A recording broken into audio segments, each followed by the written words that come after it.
I was out here doing a little bit of maintenance on the old warship, and it occurred to me that I've had this boat for the last 2 seasons, and I have yet to do an actual rig rundown. I've made the video on the power pack, I've made the video on how I wired the lights, but I haven't showed y'all how I actually use this Old Town Autopilot 136. Today we're going to remedy that. Let's start at the front and work our way back.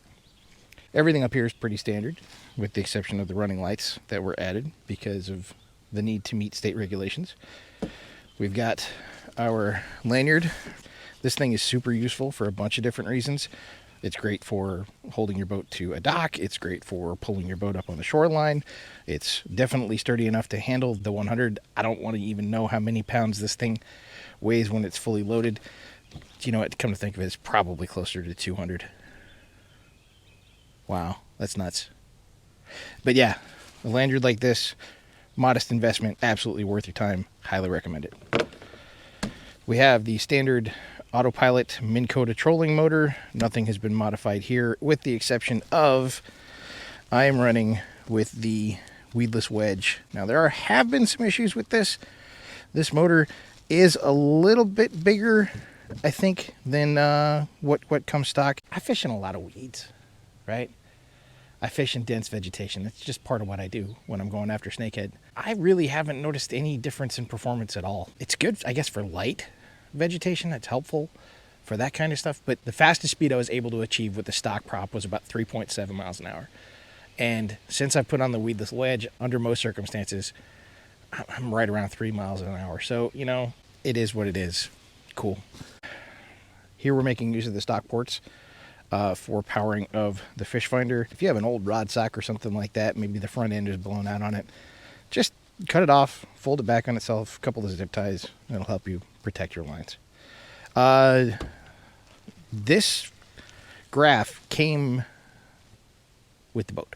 To be completely honest with you, I don't really have any use for it, for what I do, because I'm almost always fishing in, I don't know, 5 feet is generous, but like it's usually like 3 feet or less of water. So I don't need depth.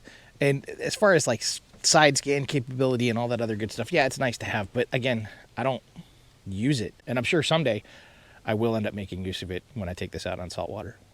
But for now, do you need like an expensive graph on your kayak to do the kind of fishing that I do? No, it's usually not even on the boat. I just put it here to show it off.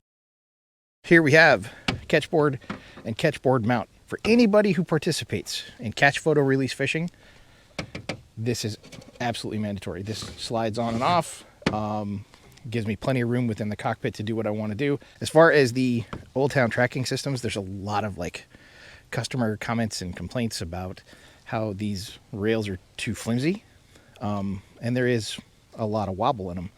But I would argue that's not such a bad thing. I mean, we don't want to admit it, but when we're out on the water, we're in some pretty dangerous circumstances. You know, if you're in a situation where one of your peripherals gets caught on some reeds or whatever, something comes up, you want to know that this rail is going to give way before your boat does.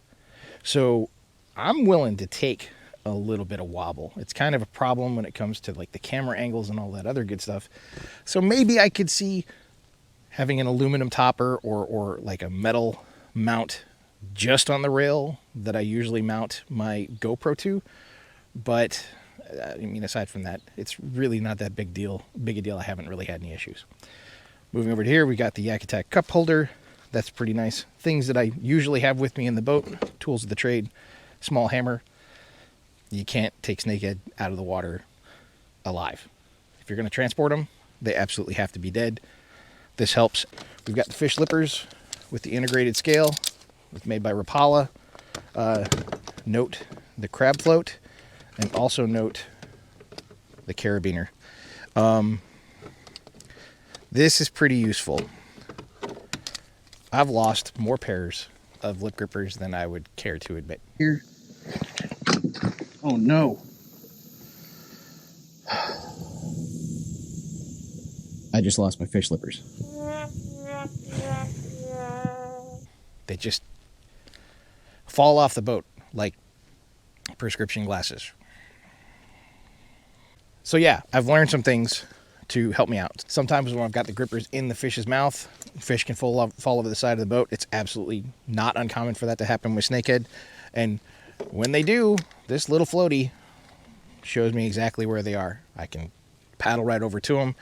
I can grab this. I can recover my lip grippers and the fish. I've also got the carabiner. Carabiner is super handy, especially in a good size like this one, like here. If I do have a fish that is with me and I want to hang it off to the side, I can absolutely do that. Simply reach over here, grab it, pull the entire thing up. Other little features. This is my safety lanyard, so that when I fall out of the boat, I can stop the motor from running. I'll be honest with you, I don't use it. But it's here for safety reasons. Another feature, this is a thing that I absolutely love. These, what is this? Boomerang Tool Company. These are absolutely invaluable. Great with braid. They do get worn out after about a season, but this little lanyard, I would have thought it was pretty flimsy. It's not. It held up.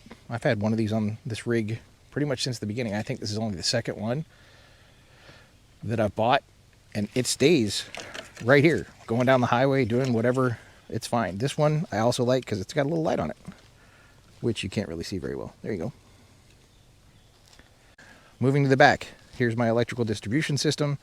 You can see that I've got my two connection ports that lead to the two batteries that are inside of my power pack. Elevated seat. Here, I got this idea off of somebody else's YouTube channel. I'm not really sure what it was. I know Navarre makes a product that's good for this, but these are just from an auto parts store. It's a suspension bushings. And you can just tie these on, give yourself an extra inch of elevation from this elevated position. Another thing, this is from Harbor Freight. This is just like a knee rest. And it's great. It absolutely does the job. And it gives me about an extra 1.5 inches of seat height, and it floats. And when I'm going down the road, all I have to do is cinch this down, and this doesn't ever go anywhere. Since I've got this back, we can start talking about how I transport my battery system. I just rigged up a little cradle out of PVC, gave it a nice paint job so it's not too obvious, and this mounts directly into the scupper holes underneath, just the ones in the front, and it's been perfectly fine. It also gives me a place to store things like sunscreen and bug spray. Here at the top, I've got my accessory ports. My GoPro normally sits in the back. I can power that directly, so I never have to worry about changing batteries on the boom mounted setup. Then I've also got my battery charger that sits right here, on off. Everything's controllable. I use the accessory battery for that exclusively. This battery pack, have I had any problems with it? No, nothing I shouldn't have anticipated anyway. The one thing that I wasn't thinking about when I built this, because we have a 100 amp hour battery and a 20 amp hour battery. I have run the 100 amp hour battery down to nothing after like a weekend of really hard fishing. And I have found myself in a position where I had to rely on the 20 amp hour battery to get me back to the dock.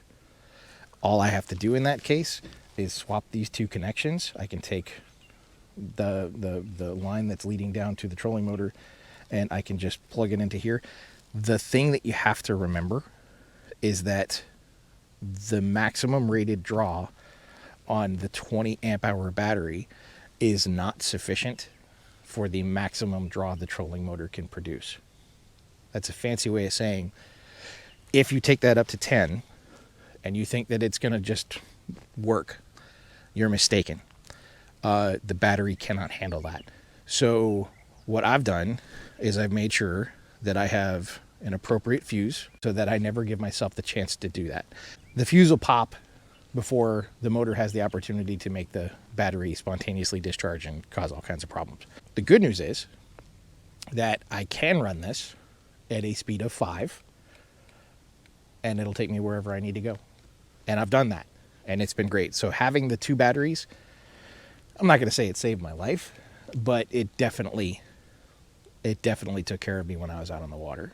Like, the way that I learned the lesson about the battery was that I hooked these up wrong. So I'm out on the water, I go to turn on my trolling motor, crank it up, and I noticed that my fuse had blown. You cannot mix these up. You know, I have had some issues with these anchor connectors. Yeah, it's not uncommon for these anchor connectors, like if there's any play in them at all, they will get hot on you. And I've already had to replace one, but just one, and that's been under super constant use. Bottom line, battery pack's been working great. I'll leave a link to the other video so you can see how that worked. So let's take a look at power distribution setup. I'll go around to the other side. So here we've got access to the switches for all of the things. Here we have the on and off switch that connects to my DC power output up here. So I've got even more of these charging ports if I need them. I also have a battery readout, which I'll be honest, I can't really see very well. And you know, I haven't actually used this yet, but I'd rather have it and not need it than need it and not have it. Switch number 1 is the switch that powers my graph. We can see that that's coming up. Switch number 2 is the switch that powers my running lights. There we go. Switch number 3 is the switch that powers the footwell lights. All those work beautifully. And switch number 4 powers the Burley Pro white light that has been fantastic out there on the water. I will say this. I have not had any significant electrical issues at all with this rig. And I really like the fact that I can completely take this apart. I can source any bits and pieces that I might need for it. I can expand on it if I want to. It wasn't super complicated to build, and I'm really proud of the way that this whole thing worked out. Electrical distribution box is interior to the hull. You can see that I keep the small tackle box with, you know, bass rig stuff. We got some Senkos, we got some worms, we got some beads, we got some flukes. If you ever see me out there on the water fishing, I'll tell you 90% of the time I am throwing a frog. And it's usually from one of these 3 guys. So this lives underneath here. One thing, if you are planning on keeping anything up underneath, you know, the seat in terms of storage, no, it's going to get wet. That's just what's going to happen. Go ahead and latch this up. So moving to the back, you can see that I've got 1, 2, 3, 4, 5, 6 rods and my net. As I said before, 9 times out of 10, if you see me out on the water, I'm going to be throwing a frog. This is currently my preferred weapon for frogging. This is a Backyards Customs rod. It's my first ever custom rod that I've ever had made.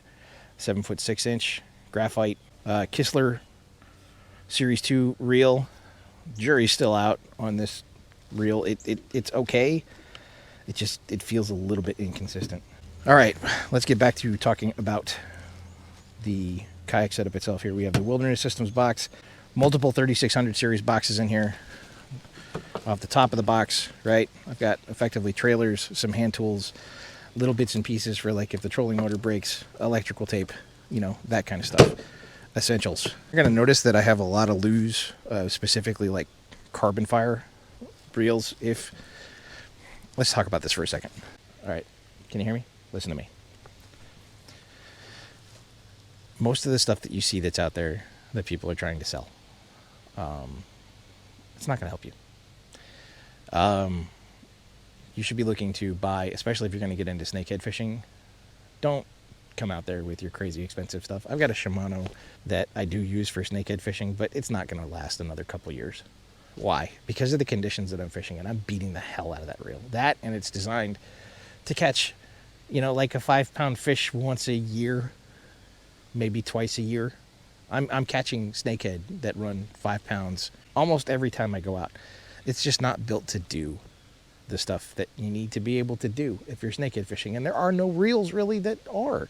What you need to find are lightweight but sturdy, medium heavy or heavy action 7-foot to 7-foot 6-inch graphite or carbon fiber rods. That's it. Get them. If it meets all of those bills and it costs you $50, great, perfect. Berkeley makes great rods for this. Let's see, Lew's makes pretty decent. I use Lew's rods right now. They're not disposable, so to speak, but I don't want to have a boat full of $200 or $250, $300 custom rods that I'm gonna beat the shit out of.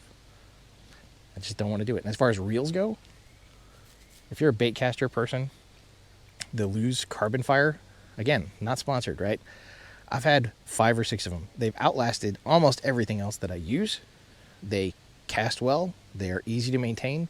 And if I buy 5 of them over the span of 5 years, I'm buying 1 reel a year for $50 or $60. I'm building up my inventory, and if something breaks, at least I have spare parts for the other 4 reels that aren't broken.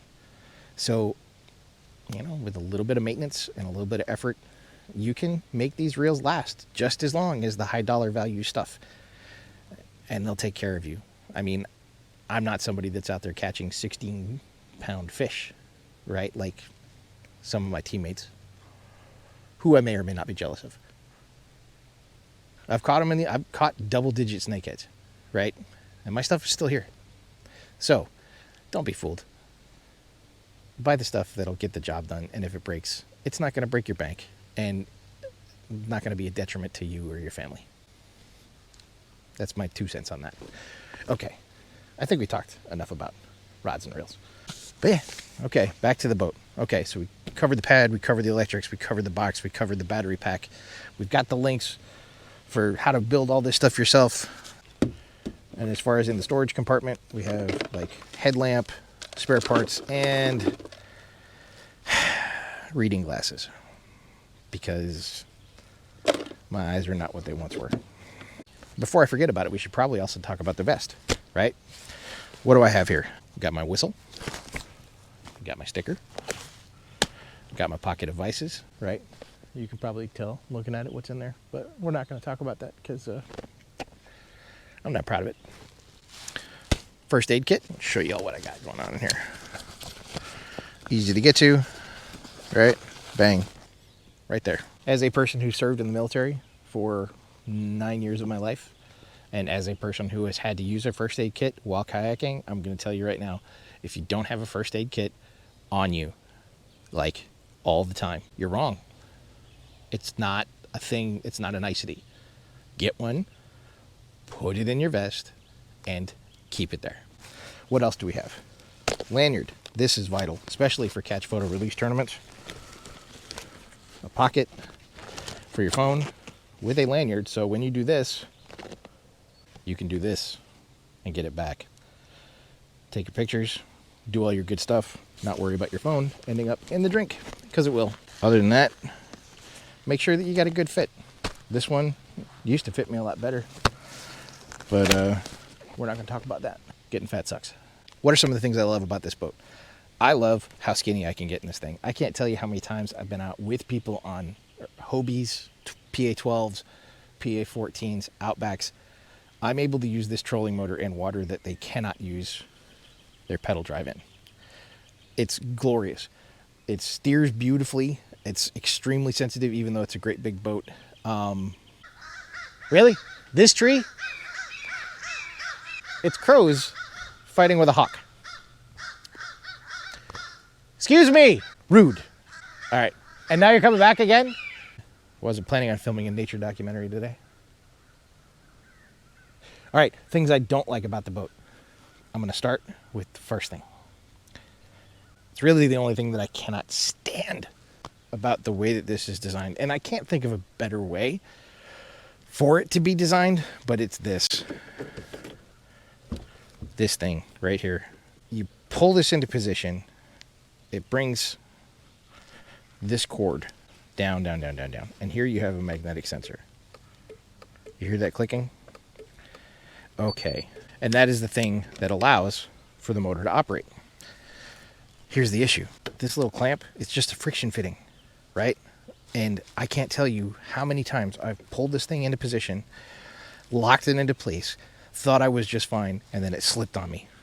And my motor just stopped working, or my spot lock just turned itself off in windy conditions, and I ended up getting pulled out of position. It's so annoying when it doesn't work, and I haven't been able to figure out any way to make it any better, because if I were to like put something on the cord to increase the friction, then it wouldn't go back through this hole, and then it would be useless, right? And I'm also worried that eventually this cord is going to fail. It's not great. Aside from that, another thing about this particular body that I find bothersome is that I can't use scupper mounted wheels with it. The hull is not designed to be able to take the pressure. So if you want a good, reliable set of wheels to use with this thing, you're going to have to spend $250 on a wilderness system cart or something comparable to it just to be able to get it back and forth to the water. I'm not a big fan of that. It's just wheels. I wish the boat was faster. Being able to only achieve 3 miles an hour, it's not great. So if you're thinking that you're going to get into this thing and you're going to like get into big water and blaze your way from point A to point B, you're not going to. That's all there is to it. You're going to crawl to that spot. Is it better than paddling? Absolutely. It is way better than paddling, unless you're trying to lose weight. But again, you're going to see 3 miles an hour under the best of conditions. So if your current exceeds 3 miles an hour, spot lock's not going to do anything for you. If the wind is absolutely blasting at you, spot lock is not going to do anything for you. It's not magical. It's limited. Anything else that I do not like about the boat? Nope. It's great. If you are somebody who fishes really skinny water where you don't have like pristine concrete boat rampable like put-ins, maybe go smaller. For me, for the type of fishing that I do, if I had it to do all over again, I would have bought the Old Town 106 powered by Minn Kota. No, it doesn't have spot lock, but again, I'm fishing in 3 feet of water. I can stick a pole in the ground and be just fine. Like, the ability to get spot lock at a push of a button is great. It eliminates a couple of steps. But if you're somebody who's fishing like backwaters and swamps and generally really shallow stuff, tidal or otherwise, spot lock doesn't really do a lot for you. Deeper water, anything that's over 10 feet, hell, anything that's probably over 6 or 7 feet, consistently spot lock, absolutely game changer. For you, not for me. The 106 is just as stable. It is faster. It's lighter. It's easier to transport with a truck. You don't require a trailer like I think the 136 tends to require. There are those who are out there who will flatbed it, but like, again, it's a 13.5-foot boat, and even if you've got an 8-foot bed, you've got almost 4 feet of kayak sticking out the back. The size of the boat and the weight of the boat, especially if you're fishing by yourself, it becomes a limiting factor for how often you can use it. But for the places where I do have a decent launch that I can get to, it's a game changer. It is fantastic. It is stable. It is beautiful. I get compliments left, right, and sideways. I love fishing on it. Come to think of it, that actually leads me, and I'm not even sure it's a complaint. It's just a thing that happens. I never thought that I would own a kayak where I can lose track of where the seat is. Like, this footwell is so big. It's huge, especially if you're fishing up towards the bow. Like, if I'm all the way up here, I'm 4 feet minimum, maybe almost 5 from the edge of my seat in this elevated position. I've fallen. I'm not going to lie. I've fallen. There's a video that's out there of me not realizing where the seat was. I go to sit down and boom, butt is in the footwell. You could host a square dance on this boat and it would still be just fine. So, do I recommend the AP 136? If you're fishing big water, if you've got access to good launches, yeah, the AP 136 is fantastic. especially if you put a little time into putting the lights in, you know, making sure that you've got an adequate battery pack, thinking about the components that you want to have on the water. Yeah, it's great. It's luxurious. It's a Cadillac. Is it ideal for the kind of fishing that I do? No. That said, do I feel that so strongly that I'm going to go out and trade this thing and take the money and put it into something smaller? I'm not. It's not the kind of thing that disappoints me, right? It's just, if I had only known, I would have done something different. So, fellow snakehead anglers, buy a 106. Everybody else, if you're fishing big water, the AP-136 is the real deal. It's a game changer kayak. It's a beast. Just make sure that you have the ability to get it in and out of the water. Anyway, I hope you enjoyed the video. I got to run inside and edit this thing. I'm proud of my boat. I like my boat. If you enjoyed this, make sure you click like and subscribe. Remember, it's never too late to care again. We'll see you on the water.